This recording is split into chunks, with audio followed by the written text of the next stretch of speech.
आम्ही सगळे पैसे ठेवले आहेत, तुझ्या लाडक्या बहिणींच्या खात्यामध्ये पैसे जाणार आहेत। लाभार्थ्यांच्या खात्यात रक्कम जमा झालेली आहे। गेले काही दिवसांपासून प्रतीक्षा असलेला हप्ता जमा करण्यात आलाय। सगळ्यांचा विरोधकांचा सुपडा साफ करून टाकला। विरोधकांना विरोधी पक्ष नेता होईल एवढे संख्याबळ ठेवलं नाही।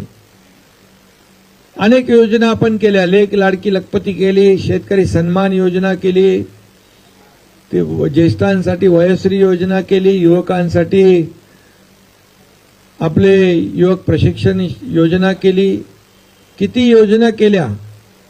मला वाटतं आपल्याला वेळ पुरणार नाही। आणि एवढी विकास कामं आपण केली, त्यामुळे एकीकडे विकासाला चालना दिली आणि दुसरीकडे लोकाभिमुख कल्याणकारी योजना आपण राबवल्या। आपण सर्वसामान्यांचं सरकार म्हणतो, सर्वसामान्यांचं सरकार, आणि म्हणून मग सर्वसामान्य लोकांच्या आयुष्यामध्ये चांगले दिवस आले पाहिजे। आम्ही काय सोन्याचा चमचा घेऊन जन्माला आलो नाही, परंतु सर्वसामान्य जनतेच्या जीवनामध्ये मात्र सोन्यासारखे दिवस आणण्यासाठी आम्ही प्रयत्न करतोय।